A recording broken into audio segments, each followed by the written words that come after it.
Greetings to all my self-made executives and entrepreneurs. Welcome to Curious Conversation, a live talk show where we bring entrepreneurs together to learn from each other's experiences and ideas to grow and thrive. I'm your host, Adrienne Johnson, the Lady Executive. Each week, we interview entrepreneurs to understand the steps they took to be successful and why. We also invite a live studio audience to join and ask questions as well, so be sure to put your questions in that chat panel.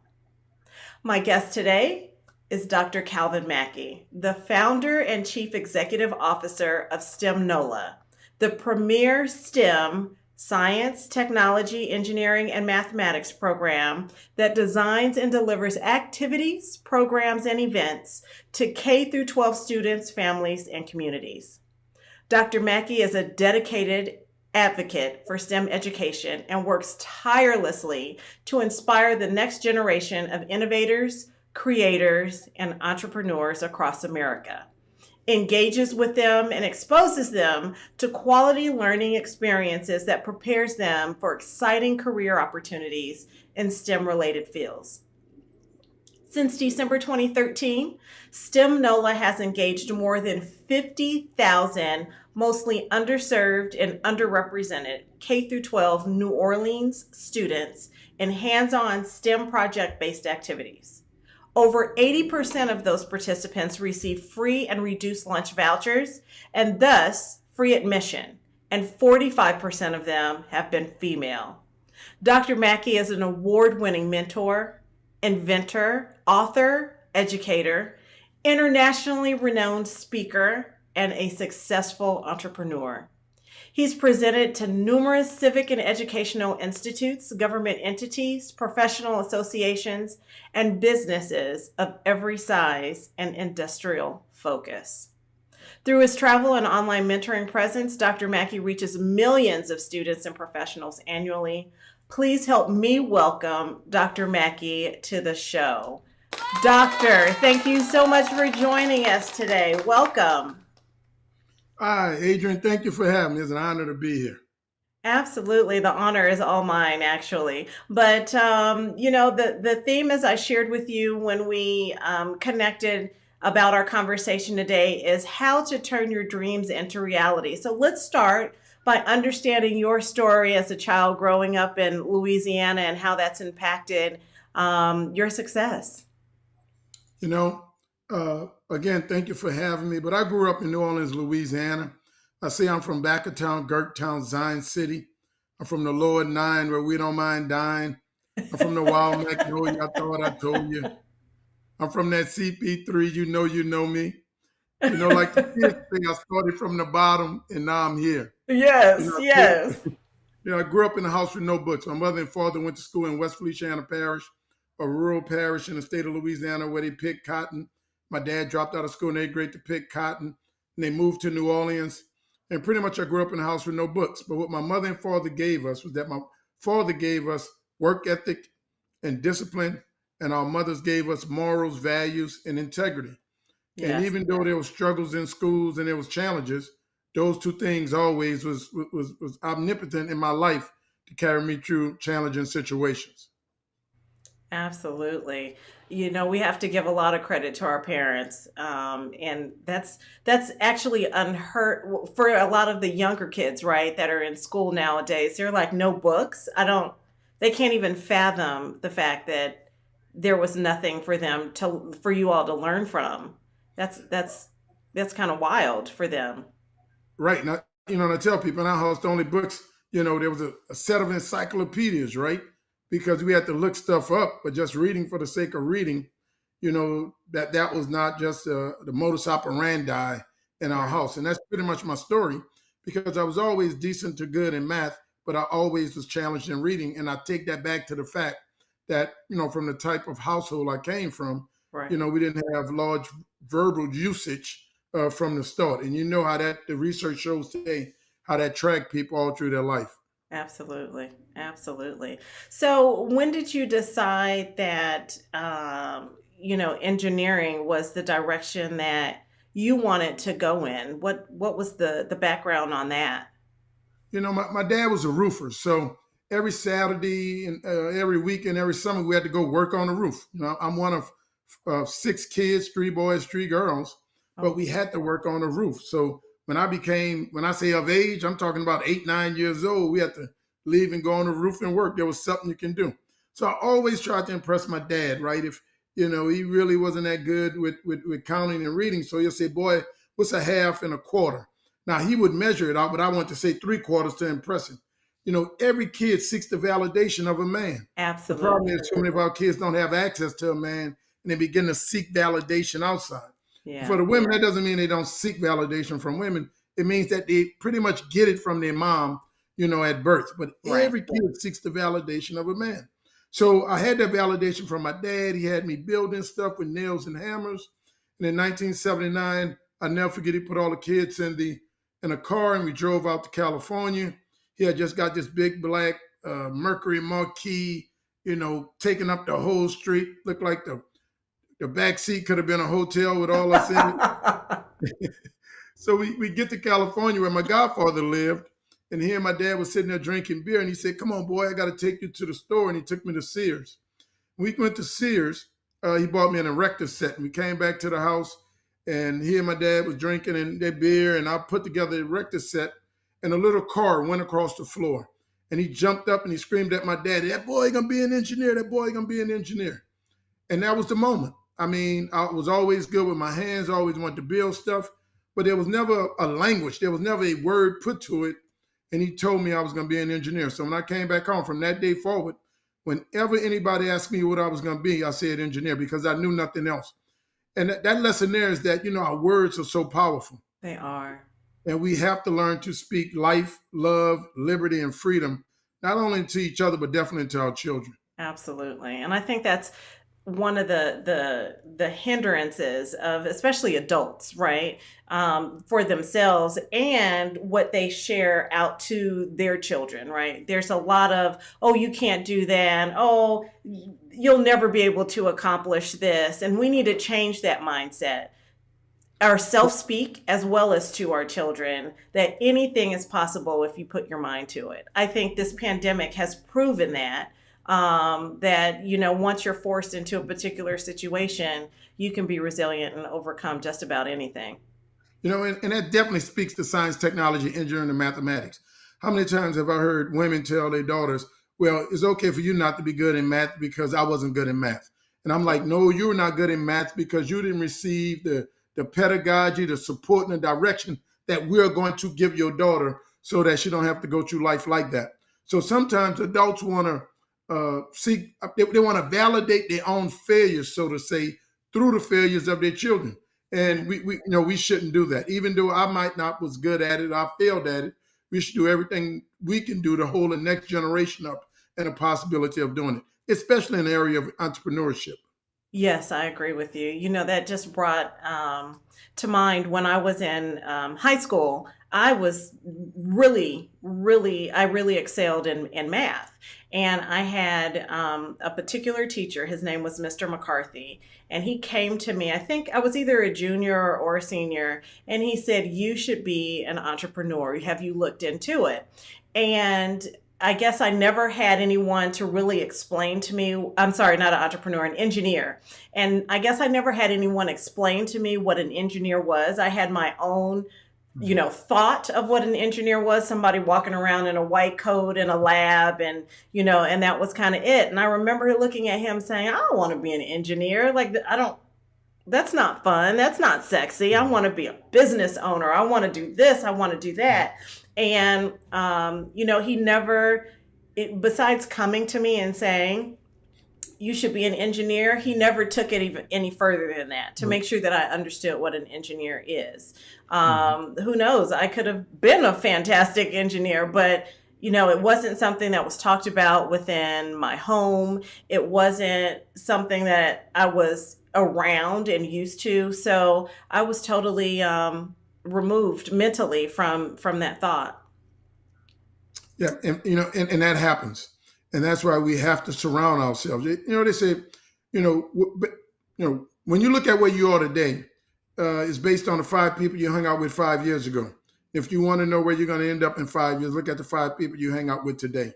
So the voices, right? The voices around you, whether it be family, friends, acquaintances, or advisors, all of us need a board of directors that otherwise will speak what I call hope into us. Hope is that little voice in your ear that whispers maybe when the whole world is screaming no. And Right. for me, I always thought my name was no. Can I go to your school? No. Do you think I could be a doctor? No. Can I go over there? No. I remember, Adrian, I used to see the pretty little girls. I used to ask them, could I have your phone number? No, they used to scream. No. No. But like the song say, back in the day, they didn't want me, but now since I'm hot. So I hear you. you need people speaking that hope into you, regardless of what the world is telling you. You got to have something inside of you to let you know that you can go on. I hear you. I hear you. So, I'm sure as you've gone through your journey to where you are now, you've hit roadblocks and challenges that were kind of difficult at times. Tell us about, what you've had to overcome that and how you did it, for us to draw off of your experience and maybe help someone out there listening, to overcome some challenges that they may be facing. And that's why, I'm glad you asked that question after I talked about hope, because that's the only thing I had to hold on to. When I went to college, uh, I started Morehouse College in remedial reading developmental mathematics. And they said I wasn't even college material. I'll never forget, I went to apply to go to Georgia Tech to be an engineer, and Georgia Tech wouldn't even give me an application. But there were Wow. people at Morehouse that supported me, that said, you're going to start out in remedial reading, but if you do this, this, and this is going to happen. After I finished Morehouse Phi Beta Kappa, 3.5 years, I ended up at Georgia Tech, the school people said I would never be at. Right. So, I got to Georgia Tech, and again, I began to meet people who otherwise saw things in me that I didn't, but also they saw things in me that society didn't. And, they say when a student is ready, the teacher will learn. I mean, when, Yes. when, when the Will student is ready, appear. Mm-hmm. the teacher will appear. So a Mm-hmm. lot of times we have to open ourselves up to constructive criticism. Some of us would rather be killed by praise than saved by criticism. I've always been open to people telling me. I never forget my PhD advisor was a black woman by the name of Carolyn Myers. And she said, Calvin, don't say this, don't say that, say this and that. Stick your tongue out, right? And I mean, all the way through, I had people in there giving me the keys that I needed to make it in the next world. She didn't say this was wrong. She just said this is not acceptable in this world. When you're with your friends, you can say this and that all day because you're from New Orleans and understand it. But to make it in this world, you need to say this and that.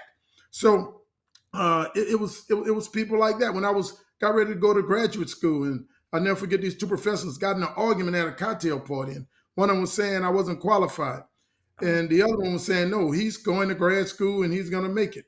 So there was always the persistence of, I don't know if you saw the Colin Kaepernick story, but Kaepernick said from birth he was never anybody's number one choice.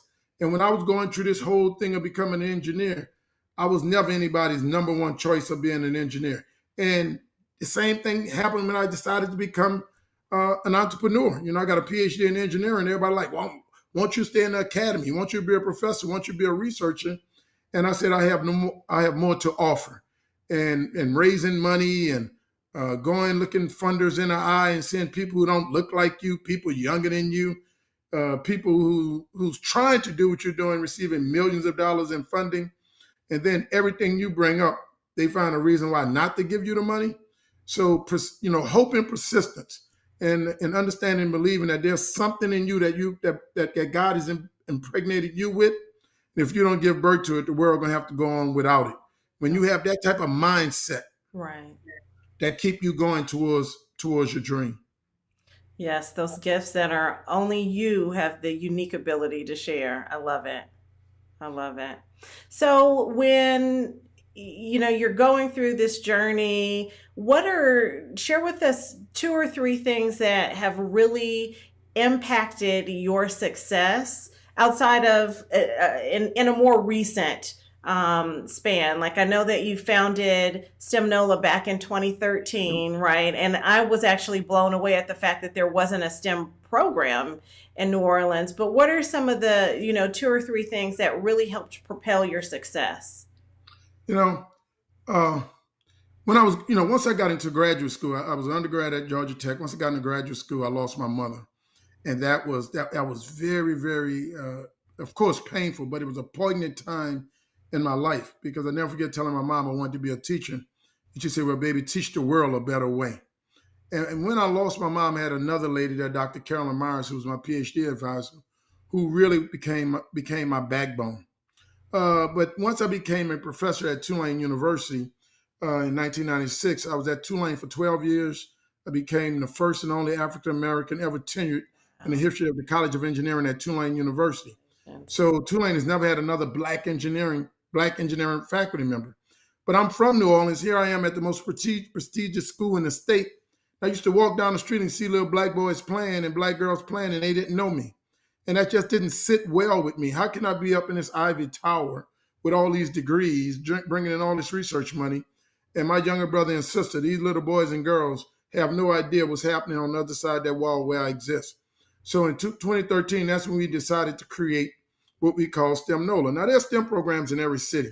What's Mhm. missing in most cities is a organized community effort around STEM.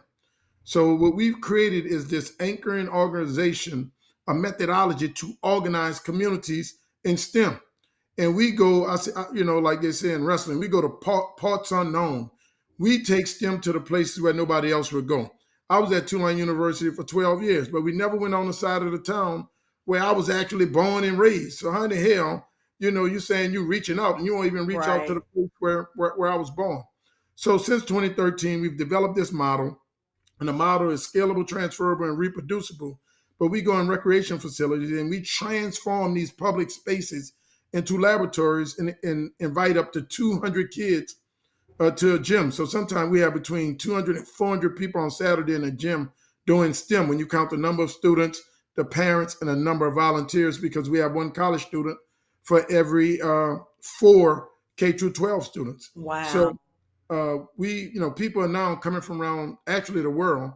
We're going to break news here on December 11th. We'll be announcing STEM Tanzania because we just entered into an agreement with the U.S. Embassy in Tanzania to train STEM That's beautiful. organizations in Tanzania to do what we're doing right here in New Orleans. And that's to bring hands-on STEM to kids who otherwise may not ever be introduced to That is absolutely amazing. That just gave me chills. That is, you are teaching the world, literally, as your mom asked you to do. That is it. amazing. And the blessing was COVID, right? We had been doing this in New Orleans, and sometimes people don't know what they don't know. And then COVID hit, and we had to go virtual. So on Thursday at 4 p.m. Central, every day we just got up on virtual and just started doing STEM for free. And through COVID, we engaged kids in 47 states and 5 countries, including Ghana, Senegal, Kenya, and Tanzania. That's how they found out about us in Tanzania. So uh, actually, we are touching the world.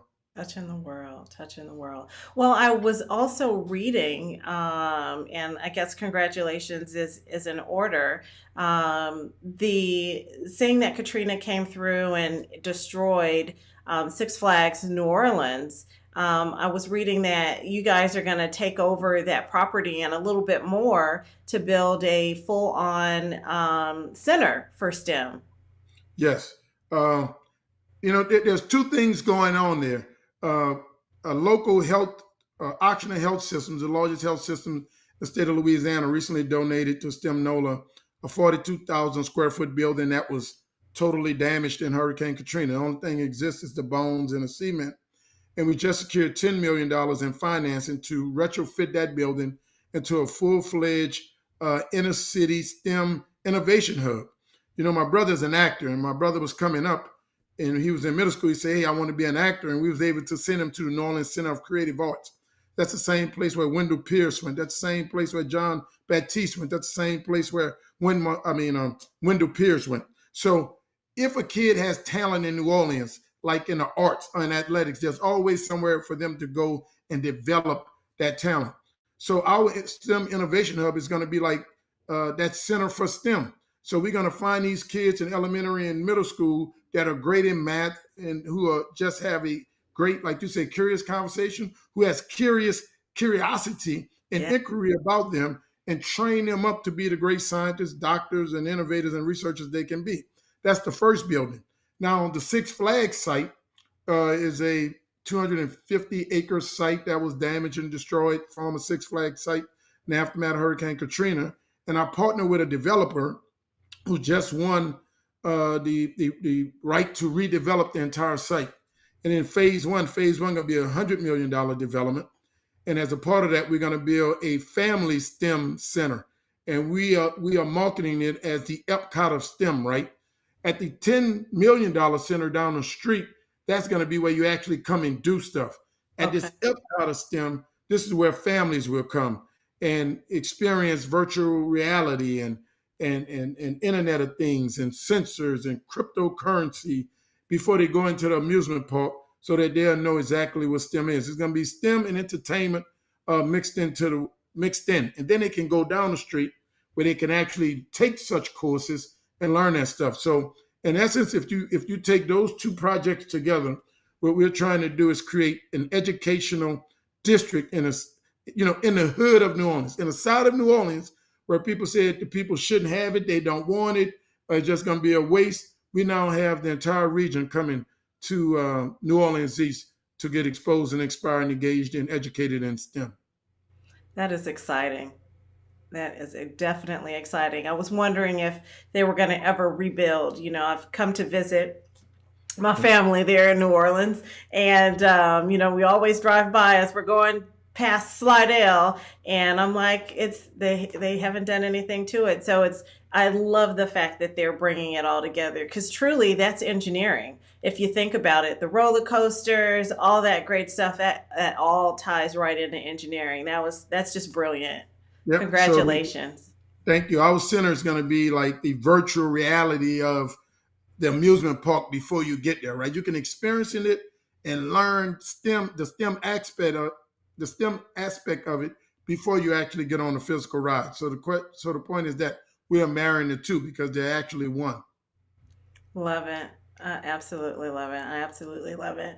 So we're coming close to our time together. I still have some questions that I'm dying to ask you. But I do want to remind everybody out there in the studio audience that if you have any questions, please feel free to get them in the chat, and I'll definitely let Dr. Calvin Mackey know what your questions are so that he can address them for you.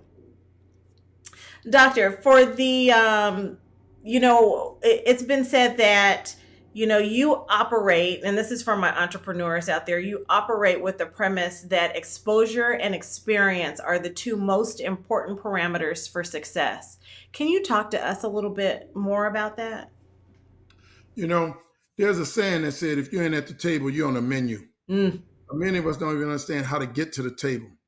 And I said I was going to write a book about being at the table, right? Like, first you have to be invited to the table.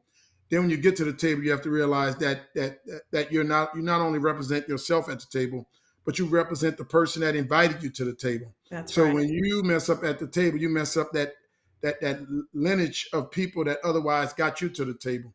But also, to be at the table, you got to realize you have to bring more than your appetite, right? You have to bring value to the table. And that's what entrepreneurship is about. What is your value proposition? I don't care what are you doing. You have to understand and know your value proposition to the situation. And when you understand that value proposition, that's when you begin to package it in a way that people can otherwise digest it and then consume it. For example, in STEM, the people that we're bringing STEM to, the larger society say they didn't want it. Every time I talk to business consultants, they say, you need to be selling STEM on that side of town. I'll say, why? They say, because that's where the money is. The people over there don't want it. But I understood the value proposition. I understood that no one had ever brought STEM to that community in a way that the parents could understand it and digest it and realize this is what their kids need. And then understand that if they bring the kids to me, that I was committed to their kids and I put something in place that will protect the kids and get them to where they need to be. Once we brought all those pieces together and built a communication strategy around it, an execution strategy such that the parents could see it and the community can see it, the people they said that wouldn't pay for it, not only paying for it, but they're telling everybody else that they should too. The last thing a parent want to know is that another kid is getting something that their kid isn't. And when they see Absolutely. it, and they see that value, they will rally around it. So, with entrepreneurs, there's three things I often talk about. I talk about skill sets, assets, and mindsets. You got to have the right skills. And we just make sure a lot of times, we know a lot of people can cook and say they're going to go into the restaurant business. Well, the restaurant business is way more than whether or not you can cook. Matter of fact, there's people in the restaurant business that don't even know how to cook. So after you know how to cook, or you know about food, the next thing you better have is assets. And that's the people around you. Do you have the right people around you that you can reach out to, that you can pour into, that you can believe, that constructive criticism, who can open doors for you and get you at tables? And you think assets is all about money. If you got the right assets and people, the money gonna come. Sometimes you can get the money and don't have the right people and lose it all. Ask any entertainer, ask any athlete who got the skills and got the assets, i.e. the money, don't have the right advisors, and you wonder how the dude blew $150 million making it rain. You got it? Right. Right. And then the third thing is the right mindset. You got to get the right skill set, definitely. And you should ever be learning. I see too many people online, bragging about the fact that they're a founder and I'm in the islands and I'm like, more people are interested in being famous than being an entrepreneur. Yeah. The thing is about getting a skill set, continuously upskilling yourself, getting the right asset, the right people around you, and then the right mindset. And that mindset of hope, persistence, that mindset of, look, I'm a warrior, right? I tell my team all the time, just because I'm paranoid, that don't mean that they're not after us. I wake up every day thinking about the risk around the corner and how these other STEM programs trying to steal what we have and co-opt what we are doing to undermine us getting to the community which we're getting to. Right. So you got to have the right mindset. I love it. I love it. The right mindset, the right skill set, and the right assets. The right Love asset. And the order matters now. You got to have some skills to pay the bills. it. Right. In the 21st century, the man and woman who doesn't have a skill asks people how much they pay. The man and woman who does have a skill tell people how much they charge. Many of us want to be entrepreneurs and we don't have any skills whatsoever. And a lot of us come from these environments where they say you fake it till you make it. Yeah. No, in the 21st century, you got to know something. Yeah. You got to know people, but you got to know something also. Again, the question is, what is your value that you bring into the table? That's right. What is that innate gift that God has given you for you to go out into the world and share with others? I understand. Yeah, I tell a lot of my friends with PhDs in engineering who are college presidents right now, who are college deans. I say, I can give you my model and it wouldn't work because they don't have the skill set I have. My skill set is the fact that I can go into communities where people don't have PhDs and have a genuine conversation with a mother that say, I want my daughter with this man. Just like these football coaches go into the community. And many of my friends with these STEM degrees, they just don't have that ability. Yeah. I have the ability to sit down with CEOs and explain to them the value proposition of what we're doing in terms of long-term workforce development. You can't wait till kids get to middle school or the high school to start telling them about careers. The NFL and the NBA don't wait till black and brown boys get to high school to give them a football. They give it to them before kindergarten. I was going to say at the age of 6. That's right. And that's what we have to do with STEM. And that's what we're doing with STEM NOLA. We're introducing STEM to kids at 3 and 4 years old. Oh, that's beautiful. That is absolutely beautiful. Well, I commend you for all the work that you've done within your community. Just to think about what the workforce is going to look like. I remember maybe about 4 or 5 years ago, it was the study about individuals with trades. We were going to eventually run out of people because they weren't interested in going to school to do trades, right? And I imagine that engineering was probably really the same way. But you're touching so many families, so many youthful lives and getting them interested in it to the point where when they get of age, they may decide that they want to go an entrepreneurial route as well in regards to engineering. They may be the next group of individuals who come up with something for airplanes or come up with something for automobiles. We may not have to deal with chip shortages because of these individuals, right? So I think that's just absolutely amazing. Thank you for Well, thank that. you. Well, thank you. And that's absolutely true. And consider this, right? Right now we have 12 million, this is 12 million available jobs in the United States.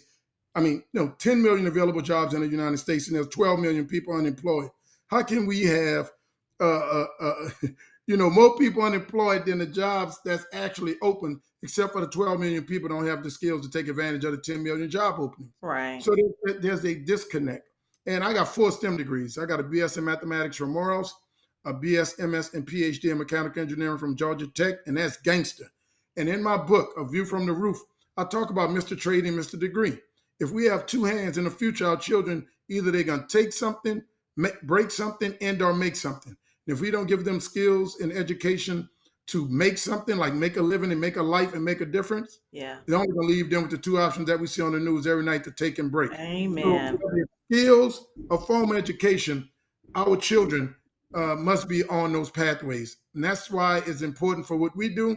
It's important for entrepreneurs to be out there doing what you're doing and telling your story, so kids can know I can start off with an idea and create a business and an economy for my family and my community, and transform a legacy in my family, rather than Yes. just over here with a job. And there's nothing wrong with that. Everybody ain't built for entrepreneurship. Don't get it twisted. That is true. Don't get it twisted. Everybody ain't built for it. But those of us who are built for it need to be about that business. Absolutely. Absolutely. So, with that being said, keep the dreams alive, everybody out there. Keep pouring into your children, pouring into yourself. As he said, make sure you have the right individuals around you, supporting you, giving you hope and faith in your dreams to make them turn into reality. Thank you so much for that. So, what I'm going to do right now is I'm going to check our chat and see what questions we have out there from the audience. It looks like we have one. Looks like it's another nonprofit organization that's reaching out. What are the first steps to start a STEM program? Ooh, So that's I'm tough. assuming that they're looking to pour into a community as well, Right, probably an underserved community. right. So I don't know if I'm the best person to ask that question, because what we're doing at STEM NOLA is so expansive, right? And I don't like to scare people, because we didn't start off expansive. When I say expansive, STEM NOLA, we did $1 million in revenue 2 years ago. We did $2 million in revenue last year, and we're going to do $4 million this year. Oh, We wow. have 40 employees and 10,000 square feet in 8 years. So we are on a trajectory that even people around the country are saying, how have you done this? But we started out with my wife and I and 2 kids in a garage. So to start a STEM program, uh, when we talk about the things you need to have, since I had a PhD in engineering and mechanical engineering, since I was a teacher, I was able to create the curriculum and create the kits. So I didn't have to go out and buy all that. So a lot of people that I mentor in STEM, they have some missing entities that act as barriers for them to get started. So first and foremost, you got to have the expertise. Now, when I say the expertise, somebody got to know STEM. Hmm. Either you or somebody on your team have to know the STEM. And then you have to start where you are. I was mechanical engineering. So I did a lot of mechanical engineering stuff, like force in motion, buoyancy and density. I didn't do biology. I didn't do chemistry, because really I hate those things. But as I was able to grow my advisors and the people around me, I started, my buddy is an MD. I said, hey man, I want to do a biology day. And he said, well, you know what? Let me put it together. So you find people who otherwise want to help you do what you're doing. And really, there's a lot of people out there want to give back. They're just looking for a pathway, a platform. So that's what we've done in STEM. We've created this platform, and we go find people. I don't care if they're in electromagnetism. It's, hey man, you want to teach kids about electromagnetism? And so, some of our friends, black physicists, say, hey, give it to me. So you find the people. So you got to find your space, right? Some people doing coding and technology. Some people doing chemistry. Some people doing biology. Find your niche and then grow your niche from there. But you got to find an entry point. Look at the market in your community and see what someone is not offering, and let that be your entry point if that's your background. Love it. Love it. Thank you for that. That was the only question that came in. I'll give folks just another minute to input any questions that they have. While we're waiting for that, I want to ask you, Dr. Mackey, out of everything that we've discussed today, what's one thing that you want everyone that's listening to walk away with remembering today? You know, I never forget when I started STEM NOLA. My wife Tracy has been an amazing helpmate because uh, once she sacrificed her own career for our boy. You know, we have two sons. She said, I want to be home with the boys. One of my sons is a freshman in engineering at Howard. But she was always there for my dreams. And when I say I want to do this, she was never a naysayer, even though, you know, she had one eye open, but she was never a naysayer. But when I got ready to start STEM NOLA, that was the first time she said, well, I've never seen a STEM program like this. Well, maybe you should do it, because we had put our boys in STEM programs. So she was like, well, maybe we should do this, right? And one day she came to me and she said, I'm sorry. She said, I keep questioning your vision on this STEM thing, and I got to come to grips with that God gave you the vision. Yeah. We got to understand that if God gave us the vision, you know, people, they're going to be naysayers. They're going to be people that question it. And I have another advisor named Miss Scott. And Miss Scott came to me recently and she said, you know, I love you, Calvin. She said, because you was crazy enough to listen to God. She said, even when we told you not to do that, even when we questioned it and we loved you, you kept going. And we thank you for listening to God, because we didn't see it. Everybody ain't going to see what you see. That's right. Especially if you're a leader. I mean, a leader's responsibility is to look around the corner and see what's coming. Most people just looking at what's in front of them. So they don't see the vision of how you're going to deal with what's in front of you. You've already solved that already. So you got to stick with the dream. You got to hammer it out. You got to take advice, but you got to be able to shut the noise out and understand that God gave you the vision. I love it. I love it. Well, it looks like that was the last question that came in. So I really appreciated this conversation. It was excellent. Opened my eyes to several things during our conversation, and I really appreciated you coming on as a guest. No, thank you. Thank you for having me. Anything you know you need or your guests need, I'm here. You know, I say I'm like Tupac. I'm not hard to find. You know, people say what to call you. I say a lot of people call me a lot of bad names, but my mama called me Calvin Mackey. So if you go online, you can find Calvin Mackey in New Orleans. Like they say for Tupac, Google me, and That's you will right. be able to find me. That's And right. and I'm an open book, because people were open book with me. I Whenever love I it. asked, the universe responded and gave me guidance. So, Adrian, thank you for giving me the platform to hopefully give some other people guidance. Yes, absolutely. So, everyone out there, you can reach out to Dr. Mackey. We have his social media contacts. First off, we have his LinkedIn. You can find him at Calvin Mackey on LinkedIn, at Instagram, also at Calvin Mackey. He is also on Twitter, and we can see him there giving, looks like a very prestigious guest speaking engagement there on Twitter. And lastly, we are in the season of giving, and he is pouring into the little girls and boys to grow our world, our next generation, and morph it into more than what it is today. So please reach out. Go to stemnola.com/donate and give. It will just impact the children, the youth of New Orleans. If you are in a different city, a different state, and they have a STEM program, I would highly advise you to reach out and see how you could give back to your community as well. All right. Definitely. Well, Mr. Dr. Mackey, I appreciate our time together, and I wish you and your family a wonderful holiday season and a happy new year. Hey, the same to you, and the same to your listening guests. Thank And you if I so don't talk to much. you all, have a wonderful New Year. Thank you. All right. God Bye-bye bless. now. Bye bye. All right, everybody. Well, that was a great conversation we have had today. A recording of this show will be available on YouTube on the Lady Executive channel. Be sure to head on over, like, subscribe, and click the bell to be notified when an episode is available. While you're out there, also make sure that you join the Facebook group, the Executive Lounge, where you get early access to these live tapings of the show and are able to participate in the live studio audience. This session was also powered by Ecamm Live.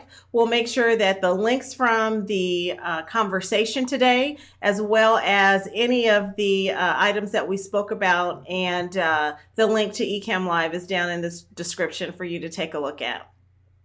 Be sure to join us for our next session. We're going to have a conversation with a successful real estate entrepreneur, and he's going to share with us how he took his learning upon himself. We talked about that skill set just a few moments ago in order to create a very successful business. So be sure to tune in. Remember, as always, experience is the master teacher, even when the experience is not our own. Until next time, bye-bye now.